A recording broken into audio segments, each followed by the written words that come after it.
Hi friends, welcome back to Sana Tamil. இன்றைக்கி நம்ம என்ன வீடியோ பார்க்க போகிறோம்னு பார்த்தீங்கன்னா, ஒரு சிம்பிளான ஹேர் கேர் ரொட்டீன் தான் நம்ம பார்க்க போகிறோம்.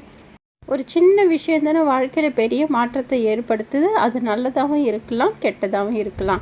அதுபோல் தான் நம்ம செய்கிற இந்த சின்ன விஷயந்தான் நம்மளோட ஹேருக்கே பெரிய சேஞ்சஸ் வந்து கொடுக்க போகுது. அது என்னன்னு பார்த்தீங்கன்னா, ஹேர் ஆயில் வந்து நம்மளோட ஹேருக்கு யூஸ் பண்ணுறது.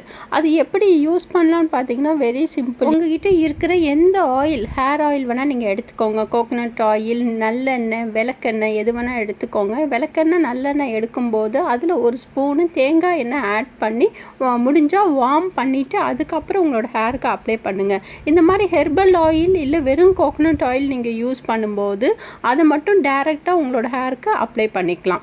இப்போ எப்படி அப்ளை பண்ணலாம் பார்க்கலாமா? நீங்கள் குளிக்கிறதுக்கு ஒரு 5 மினிட்ஸ் முன்னாடி இல்லை 10 மினிட்ஸ் முன்னாடி உங்களோட ஹேருக்கு வந்து ஆயில் எவ்வளோ தேவைப்படுமோ அவ்வளோ வந்து நீங்கள் வச்சுக்கலாம். உங்கள் ஸ்கேல்ப்புக்கு உங்களோட ஹேருக்கு ஃபுல்லுமே வந்து நீங்கள் அப்ளை பண்ணிக்கோங்க. நல்லா அப்ளை பண்ணிவிட்டு ஜென்டிலான ஒரு மசாஜ் கொடுங்க.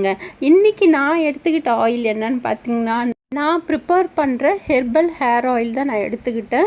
ஸோ இது வந்து 100% பியூர் நேச்சுரல் ஆயில். என் கைப்பட உங்களுக்காகவே ஸ்பெஷலாக ரெடி பண்ணது. இந்த ஆயிலை வந்து என்னோடய ஹேரில் வந்து நான் வச்சுக்கிட்டு அதே போல் ஜென்டல் மசாஜ் பண்ணிவிட்டு ஒரு பன் போட்டுக்கோங்க. பன் போட்டுட்டு நீங்கள் ஒரு 10 நிமிஷம் விட்டால் போதும். டைம் இருந்தால் 1/2 hour அப்படியே விட்டுட்டு நீங்கள் வந்து ஹேர் வாஷ் பண்ணிக்கலாம்.